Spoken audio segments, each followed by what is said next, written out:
Some of the very best of Jack White, Melbourne United star there. Welcome back into Nothing But Net Aussie Hoops, presented by Amy, Kane, Ryan and that man, a friend of the show. We haven't spoke to you for a while, Jack, and you're in Sydney right now. You're preparing for this game against the Kings, and I'm curious whether they give you the presidential suite or how does it work on this team? There's a lot of veterans, a lot of stars. How do they dish out the hotel rooms? Yeah, no, mate, far from it for me. Unfortunately, I'm probably a bit too young, and we got too many big-time guys on the roster for me to get it. But no, they look after us here in Sydney at the Novotel. Nice and close to Kudos Bank and everything that we need here. So no, it's nice and convenient. Yeah, right across the road. You love that commute there, and we normally speak to you, and it's about Melbourne winning games and Melbourne dominating on the defensive end. So it feels a little bit strange to have you in this moment where it feels like Melbourne unusually losing games. What has the last few weeks been like, really the last 6 weeks, and what are you diagnosing that's not allowing you to rack up the dubs? Yeah, I mean, it's been challenging. Obviously, haven't got the results that we would be hoping for. But I think more than anything, it's just a credit to the deep talent of the league, and you need to bring your A game every night, or else you're going to get found out.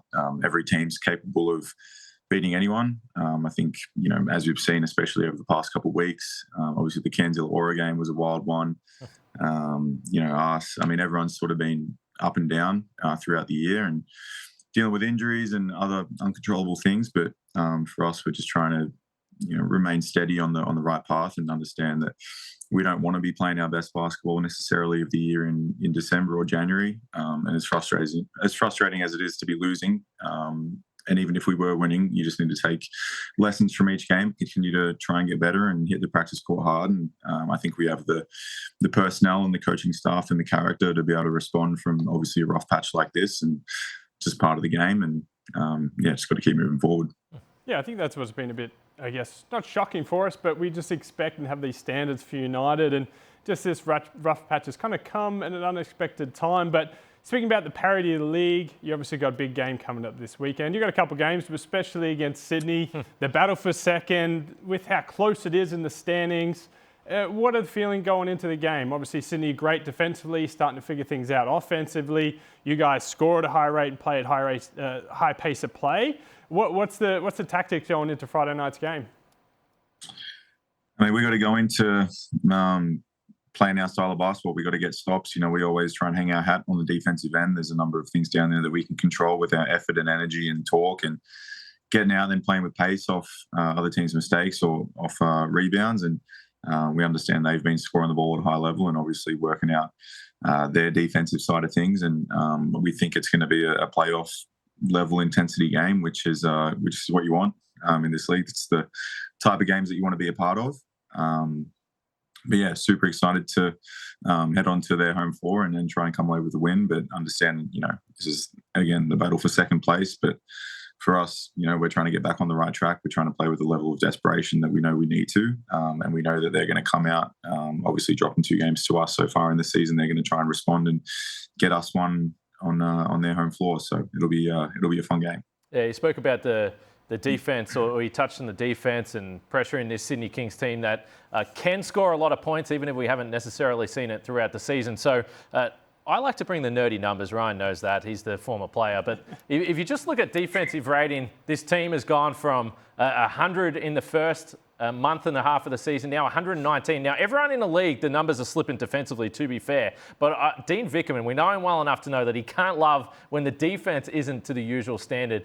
What are you working on the defensive side of the ball, and how much of it is you guys and how much of it is the league just out of control right now? Yeah, I mean, it goes back, a lot of controllable things. Obviously, attention to detail in scout, in practice.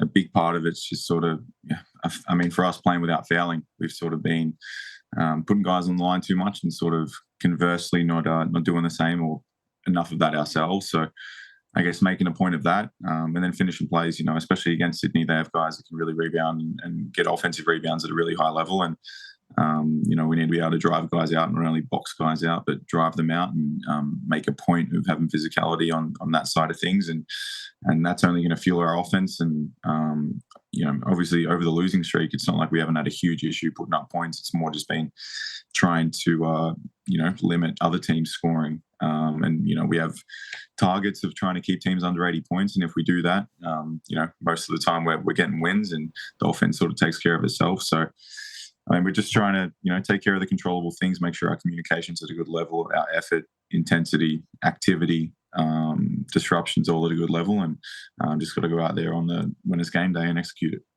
In today's NBL, 80 points for a game is a bit ambitious, what it feels like. With we saw 79-74 the other night. It was a throwback. But with the scoring in the NBL this season, it kind of kicked off with your man, Chris Golding, exploding, having 46 that night. And we've seen from then on, guys have ridiculous numbers, a couple of 50-point balls. Bryce Cotton's basically averaging 40, I feel like, since Christmas. Yeah.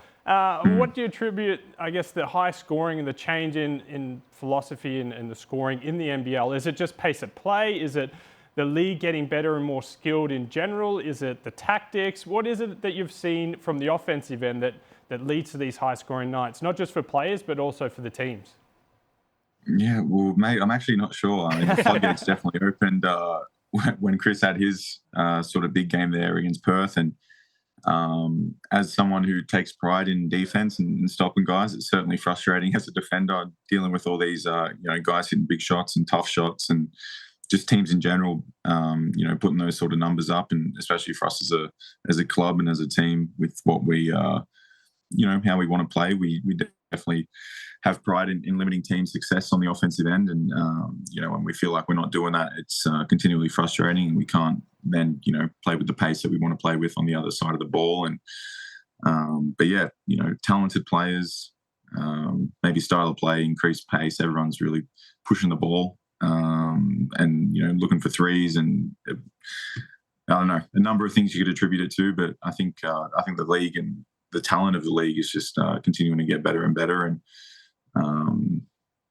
one of those things. Can't really put my finger on it. Well, it does bring me to the final question here then, and we understand you are the ultimate team man. We've seen it wherever you've played, but you're shooting 50% from the floor and 35% from three, and I find myself watching these games and saying, let's get my man the rock a little bit more. Can we get him 20 shots in a night? How have you found this team-orientated offense and your place in that, and understanding when it's your time to try and take over? Oh, it's fine, mate. I just want to win. I don't really care about how many shots I get. If I get, 10, 15 rebounds in a game and a few assists, and that's how the defense plays it, then that's how they play it. Obviously just need to work out how to best position myself in our offense and in our defense as well to be the best or the most effective version of myself to help us get back on the winners list. And obviously we'll have our hands full tonight with the matchup. And, if there are good looks there for me to take, I'll take them. If they're not, I'll move it and try and create other ones for my teammates. Obviously, I've spoken about it before on here. One of our great strengths is our depth and, the number of guys who can fill it up and come in and contribute at a high level on our team. And that's the beauty of it. You need to be ready for anyone in our group to come in and have a big night. And, we're all playing for one another. And, hopefully we, see a good reflection of that this evening. Yeah, we understand that was going to be your response, and that's why you've been on winning teams throughout the last few years. So we appreciate the time, particularly on game day. Good luck against the Kings. Appreciate it, fellas. Have a good one.